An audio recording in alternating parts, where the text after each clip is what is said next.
Bonjour tout le monde, je suis avec Mathias du Bureau des Mystères. Comment ça va Mathias? Ça va super bien, merci de m'accueillir à nouveau sur ta chaîne, ça faisait longtemps. Ça faisait longtemps, je suis très content de te recevoir. De quoi est-ce que tu vas nous parler? Alors en fait récemment je me suis replongé dans des vidéos qu'on trouve sur YouTube, c'est des extraits des anciennes émissions de Mystère. Mystère c'était une émission dans les années 90 sur TF1. Iconique. Les scientifiques que vous entendrez ont vécu ces phénomènes étranges. Aujourd'hui, ces mystères sont encore inexpliqués. Et justement, je me suis intéressé à une des histoires les plus connues à être passées dans Mystère. Alors non, ce n'est pas la maison des pommes volantes en Normandie. Je me suis intéressé à la petite fille aux yeux exorbités. Un titre assez fabuleux, je trouve. Et j'ai voulu raconter cette histoire parce que je la trouve assez passionnante. Bah écoute, je te propose qu'on vous la raconte et ensuite on en parle à la fin. Ouais. C'est parti. Pour mon retour sur cette chaîne, j'ai eu envie de vous parler d'une affaire qui a plus de 30 ans. Et que les anciens téléspectateurs de Mystère connaissent peut-être. Mystère, c'était une émission de télévision consacrée au paranormal, diffusée sur TF1 entre 1992 et 1994 et présentée par Alexandre Balou. Conçu comme une adaptation du format américain Unsolved Mysteries, ce programme passait une fois par mois en prime time. Et il a eu le temps de traumatiser toute une génération avec ses reconstitutions, ses documents troublants et pas mal de choses qu'on nous présentait comme authentiques. Mais les audiences se sont vite émoussées en même temps que l'ouverture d'esprit de son animateur.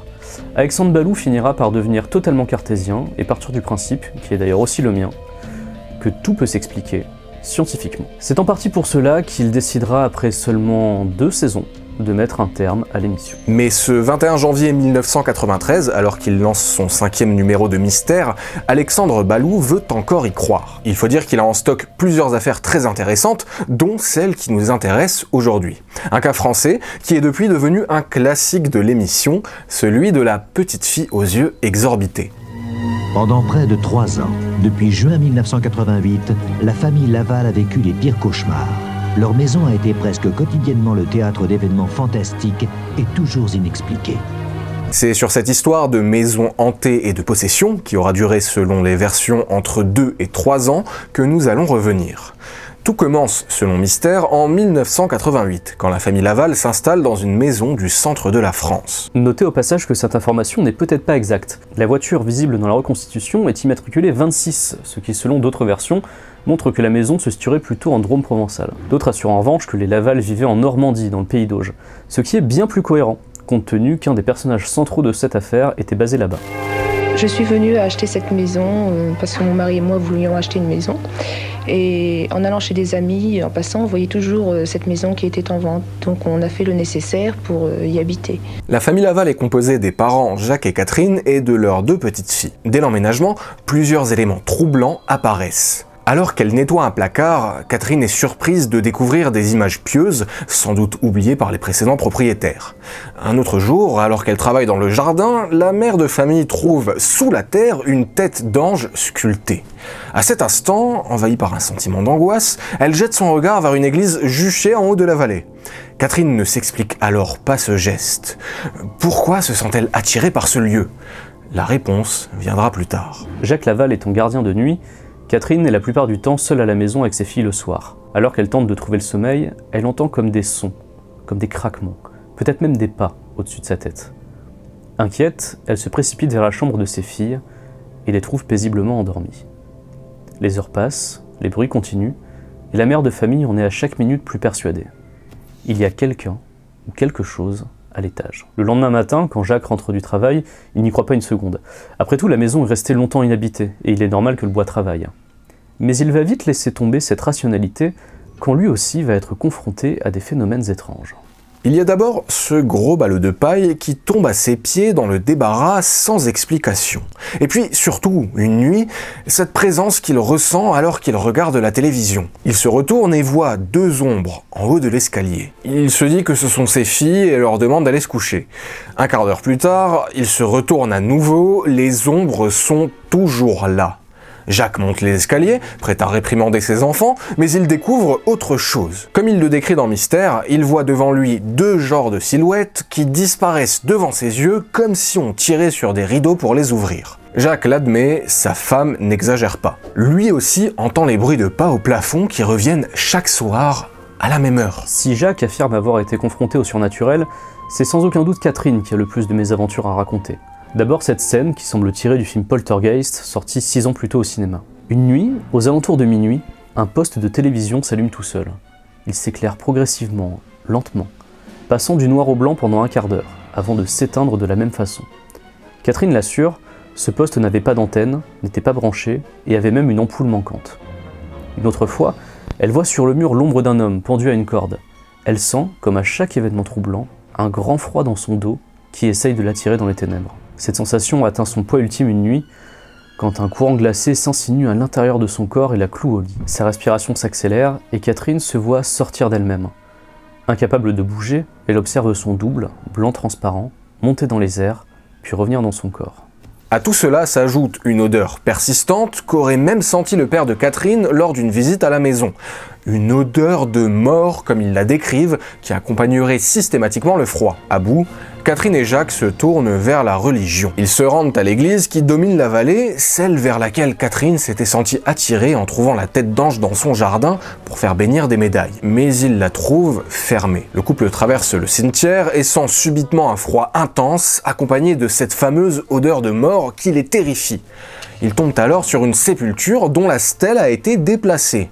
Depuis cet emplacement, la vue sur leur maison est optimale. Jacques reviendra plus tard seul au cimetière. Avant de s'enfuir en courant, il ressentira une fois de plus le froid et l'odeur, mais entendra surtout un son glaçant, celui de la tombe qu'il avait vue ouverte, en train de se refermer. Pour Catherine, la chose qui hante leur maison vient du cimetière. Elle n'est donc pas rassurée de voir que ses filles regardent souvent, les yeux à moitié dans le vague, dans la direction de l'église. D'après son effrayant récit dans Mystère, ses craintes finissent par se confirmer un soir, alors qu'elle cuisine avec sa sœur, pendant que les enfants font leurs devoirs. D'un coup, une de ses filles, Lucie, est prise d'une crise de violence extrême.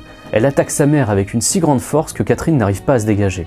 L'enfant fonce vers la table de la cuisine et tente d'attraper un couteau, heureusement récupéré au dernier moment par sa tante. Furieuse, Lucie se tourne vers sa mère et dévoile son nouveau visage. Ses yeux sont exorbités, si gonflés qu'ils pourraient presque lui sortir des orbites. Les dents serrées, d'une voix que Catherine ne reconnaît pas, elle ordonne à sa mère « Laisse-moi tranquille ». Ce sont les cris de sa tante qui ont permis à la petite Lucie de reprendre ses esprits. Hébétée, la fillette n'avait aucun souvenir de ce qu'elle venait de faire. Selon Catherine, ses yeux ont repris leur forme normale 4 à 5 heures après cet épisode. Traumatisée, elle a refusé que sa fille la touche pendant plus d'1 mois. Désespérée, à court de solutions, Catherine a finalement appelé Michel Royer, que Mystère présente comme un exorciste. En réalité, ce n'est pas tout à fait ça. Michel Royer, qui s'est éteint en octobre 2010 à 65 ans, était un guérisseur, magnétiseur et radiesthésiste. Il a exercé pendant plus de 45 ans et faisait la plupart de ses consultations chez lui, à Saint-Père-du-Mont, sur la commune de Cambremer. Dans un article de besoindesavoir.com, publié en 2009, on peut constater qu'il était très populaire. Une personne venue l'interviewer pour le site assure que des voitures venues des 4 coins de la France et des taxis stationnaient devant sa maison toute la journée, et même jusque dans la soirée. On peut vraiment parler d'effets vus à la télé, car Michel Royer était toujours partant pour se mettre en avant dans les médias. On le voit d'ailleurs dans un autre épisode célèbre des Mystères, celui de la maison aux pommes volantes. L'émission de TF1 le présentait alors comme un guérisseur de pays qui avait, je cite, aussi des pouvoirs d'exorciste. En 2011, 1 an après sa mort, la Manche Libre s'interrogeait sur ce qu'était vraiment Michel Royer. Gourou, guérisseur, magnétiseur. Il était en tout cas, selon le journal, un des mystiques les plus consultés de toute la Normandie. S'il avait bien sûr ses détracteurs, il avait beaucoup d'admirateurs. La Manche Libre rapporte que pour ses obsèques, la cathédrale Saint-Pierre de Lisieux était trop petite pour accueillir toutes celles et tous ceux dont il avait, soi-disant, guéri les âmes, soigné les corps. On ne saura jamais si Michel Royer avait vraiment des pouvoirs ou la capacité d'entrer en contact avec les morts. Ces pouvoirs n'ayant jamais été démontrés scientifiquement, cela reste une affaire de croyance. Il disait cependant détenir un secret qu'il ne pouvait révéler, grâce auquel il pouvait essayer d'intervenir auprès des gens qui demandaient son aide. J'ai contacté Laurence Royer, la nièce de Michel Royer, qui avait 18 ans au moment de l'affaire Laval. Elle n'avait malheureusement pas de souvenir de l'histoire de la petite fille aux yeux exorbités, ni de l'intervention de son oncle. Il nous reste donc, pour avoir la conclusion de ce récit, que la version racontée par Catherine Laval sur TF1. Une nuit, la mère de famille et le guérisseur se sont rendus au cimetière de l'église. Michel Royer a rendu son diagnostic. Pour lui, ce ne pouvait être que l'œuvre de revenants. Il aurait tenté d'entrer en contact avec les esprits, mais ils auraient fui. Catherine raconte qu'il a ensuite effectué un rituel, seul, dans le cimetière. Pour moi, on a toujours affaire à des revenants, des esprits revenants. Car je sais que le mal n'existe pas, la sorcellerie n'existe pas. Je me suis toujours, dès mon départ, depuis 25 ans, je fais mon métier, j'ai conclu que ça n'était qu'à chaque fois que des esprits. Ce qu'il y a, c'est que j'ai voulu essayer de rester en dialogue, et je n'ai rien pu faire, ils m'ont fui, ils sont partis. C'est seul que l'exorciste accomplira son rituel pour que tout rentre dans l'ordre. Personne ne sait ce qu'il a fait, mais depuis, plus rien d'étrange n'est arrivé à la famille Laval. Bon, on passe au débrief. Mathias, qu'est-ce que tu en penses? Évidemment, moi j'ai du mal à croire à tout ça, principalement parce qu'il a été prouvé plusieurs fois que Mystère n'était pas vraiment digne de confiance, et il y avait un sens de la déontologie plutôt relatif. Je vais prendre un exemple tout bête pour cette affaire. En fait, il y a un retour plateau. Et au retour plateau, il y a une sorte de débat sur l'affaire Laval, et on nous présente un intervenant qui est censé être sérieux. Il s'appelle Jean Dierkens, on nous présente docteur en médecine, psychiatre, psychanalyste freudien, professeur en psychologie à l'université de Bruxelles. Sauf que, en fait, faut nuancer. Ce qu'on nous dit pas, c'est qu'en fait, ce monsieur a été nommé de justesse, il l'avoue lui-même à l'université de Bruxelles, parce qu'il versait dans la parapsychologie, et que ça plaisait pas trop aux autres professeurs, ce qu'on peut assez aisément comprendre. Et en fait, il y a un débat, et on nous le met face à un homme d'église, donc qui lui va représenter un petit peu le côté croyance, etc. Et en mettant un psychiatre en face, on s'attend à ce qu'il apporte la rationalité, à ce qu'il apporte en fait la contradiction. Et il se passe pas du tout ça. Quand il y a le débat, ils arrivent plus ou moins tous les deux d'accord sur le fait que bah oui, c'était sans doute un esprit qui s'est attaqué à cette pauvre famille. Et ce qui se passe, c'est que TF1 nous dit regardez, même un psychiatre, un éminent psychiatre, il croit au paranormal aussi, donc forcément, si même un psychiatre y croit, vous devez forcément y croire. Et je trouve ce procédé assez malhonnête intellectuellement, malhonnête tout court en fait, et c'est pas la première fois que Mystère faisait ça, ils ont été plusieurs fois épinglés pour ce genre de pratique. Donc forcément, quand la seule source sur une histoire, c'est l'émission Mystère et ses méthodes, on va dire un petit peu douteuses, ça fait que j'ai un peu du mal à y croire. Et ce problème de sources biaisées, on l'a déjà vu à de nombreuses fois sur la chaîne, On voyait même des sources très sérieuses, des journaux qui se faisaient berner parce qu'ils récupéraient mal une information. Donc quand effectivement il n'y a qu'une seule source qui est discutable, c'est assez compliqué quand on veut faire ne serait-ce qu'un travail d'enquête sur le fait en n'ayant pas d'a priori. Ne pas oublier que là, ce ne sont au final que des témoignages rapportés. On a vu à travers ma longue série des témoignages sur la chaîne qu'un témoignage de fait dans le paranormal est biaisé ne représente pas une preuve. Ça ne veut pas dire que la famille a menti ou qu'elle n'a pas vécu des choses traumatisantes ou horribles, qu'elle ne s'explique pas. Ça veut juste dire que dans l'état de fait, quand on veut enquêter dessus, c'est assez compliqué de n'avoir que des sources orales pour tout simplement vérifier la nature des phénomènes décrits et essayer d'y trouver une explication ou une cause qui puisse être en tout cas rationnelle, ne serait-ce que pour accompagner la victime ou la personne en détresse. C'est ça qui est compliqué, l'idée c'est pas de dire que la famille ment ou quoi que ce soit, c'est juste de se dire que en fait la seule version qu'on a est la version d'une émission qui a tendance à verser dans le sensationnel, qui a tendance à en faire des tonnes, à un petit peu mettre un petit peu un coup de polish sur les histoires pour les rendre un peu plus impressionnantes. Et donc quel est le degré de vérité, quelle est la vraie histoire et quelle est l'histoire modifiée pour être mieux racontée à la télévision, c'est ça qui est compliqué en fait, c'est très difficile. C'est une affaire mystérieuse, intéressante, mais qui manque d'épaisseur. Ouais, en fait, c'est une bonne histoire à raconter dans Mystère, c'est une bonne histoire à raconter ici, c'est une bonne histoire tout court en fait. C'est un bon récit, moi je trouve, c'est pour ça que j'avais envie de le raconter, c'est un bon récit. Après, est-ce qu'il est réaliste ou pas, est-ce qu'il est vrai ou pas, effectivement, comme tu le dis, ça va faire de croyances. Mathias, merci d'avoir été avec nous, de nous avoir raconté cette histoire. On espère que vous l'avez appréciée. Si vous voulez l'entendre un peu plus, on peut te retrouver donc sur les archives déjà d'Inspiré de Ferrel et du Bureau des Mystères, où il y a quand même pas mal d'épisodes à écouter.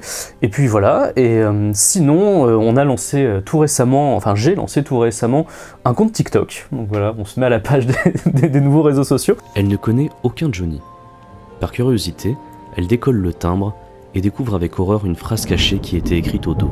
« Maman, ils m'ont coupé les jambes. » Si ça vous dit d'aller regarder, vous pouvez aller y faire un tour. Je vous invite vraiment à suivre son travail. Mathias, c'est quelqu'un dont j'apprécie énormément à la fois la narration et le souci du détail, le souci des faits et surtout le souci d'embarquer le spectateur dans le récit. Donc si vous aimez le contenu de cette chaîne, j'ai aucun doute sur le fait que vous aimerez également son contenu. Tous les liens sont disponibles en description et se sont affichés. On te reverra peut-être prochainement sur la chaîne, on ne sait pas, n'hésitez pas à nous dire si vous voulez qu'on refasse rapidement une collab ensemble. Et puis bon, il nous reste plus qu'à vous souhaiter une bonne journée, une bonne soirée et à la prochaine vidéo. À très vite. Au revoir. Au revoir.